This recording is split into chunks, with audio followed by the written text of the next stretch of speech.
Okay, so welcome to another episode of Shelf Life or Death. Second episode I'm recording on my phone using my lovely new ring light on my lovely non-makeup face because, again, I'm doing this the same day where I just kind of feel like crap and it's crap outside and it's like gross and snowing and I got like my tea and I got like my Easter, what's left of my Easter bunny here that's getting me through the day. My voice is kind of crap and I might cough a little, but no, it's not COVID. I know because I did a rapid test just in case. I think I'm just getting a head cold. And it sucks, but like I'm here to talk books for you guys. And this one I'm not actually finished rereading. It's one of those books where it's just kind of like on my shelf forever and ever, and I'm just like, when the hell was the last time I actually read this book? Like, I don't remember. I don't even remember where I got this book. I've had it for that long. And this one is Raymond E. Feist.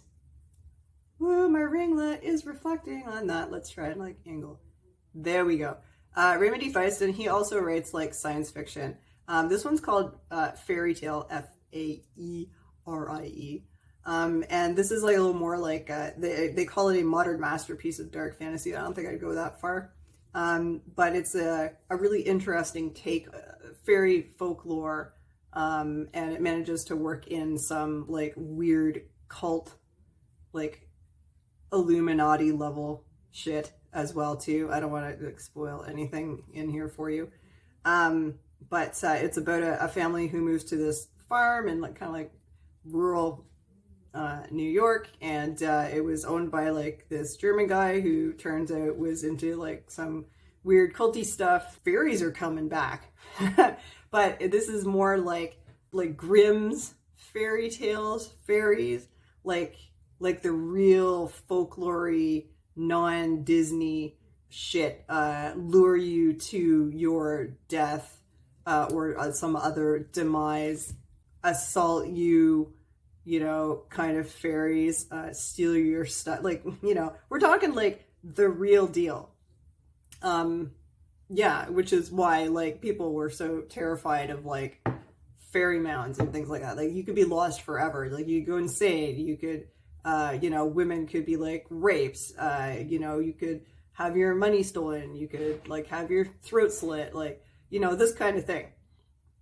And so it's this family's sort of like struggle with stuff, all this weird shit happening to them because of fairies coming back, and it's kind of like a good versus evil in fairyland, because there are like they call them like the old people or the good people, which is sort of like the neutral. They're not very nice fairies, but like, you know, they probably won't kill you.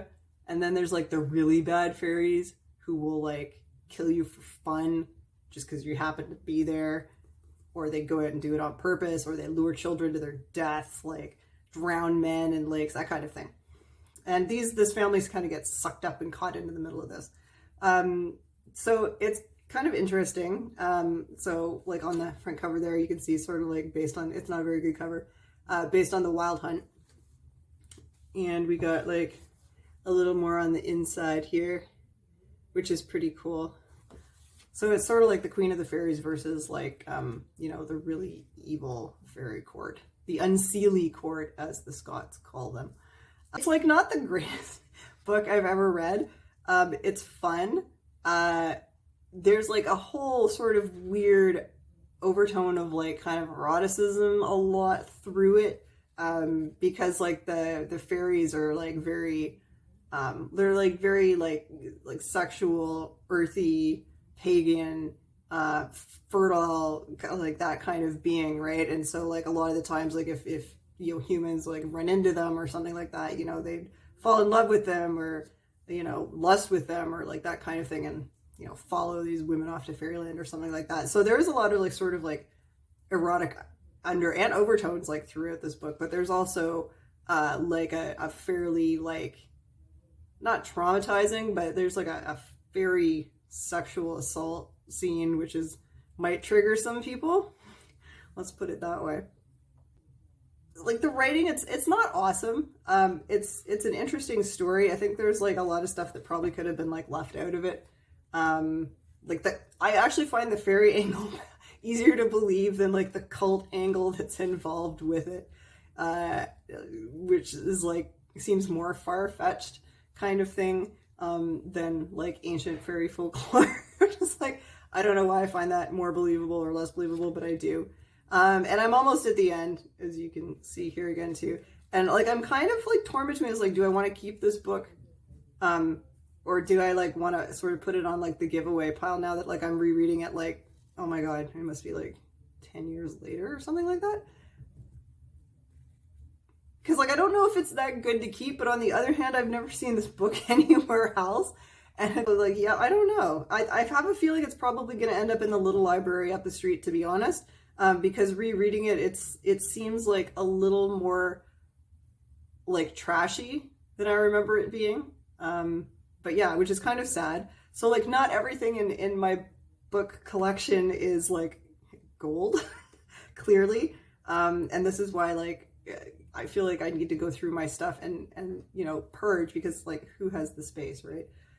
So like, yeah, this is one of these things that I think is going to end up in the little library down the street. But I mean, even the catchphrase on the inside, it's like, not all fairy tales are for children. And I'm like, oh, okay. It's like a bad movie tagline. This would be a great B-horror movie though. Like, I mean, if you like kind of zhuzhed up the, you know, made it a little gorier kind of thing, like it would be a great like B-horror film. Like somebody do this as a horror movie. Do it. It would be great. Kind of like Aramentary style. I think this was published in like the 90s. Oh, 1988, 1989. So like this is actually even older than I had remembered. I must have acquired it sometime in the 90s. It seems like something I would have like gotten when I was in high school. Probably for like the sexy stuff. I'm not gonna lie. And I was like really big into fairies for a while. Like, you know, Brian Frouden, like Labyrinth came out. Pardon my crappy voice. Like I really got into that whole kind of, you know, Neverending Story, Labyrinth, Legend, you know, stuff like that. So that's probably like what inspired me to pick this book up from wherever the hell I got it. You know, it's got some tape holding it together, that kind of thing. And, oh no, I guess like Raymond Feist does write more fantasy or whatever. The Rift War Saga is actually more like fantasy than sci-fi. I don't know who the hell I was thinking of. But yeah, not my favorite.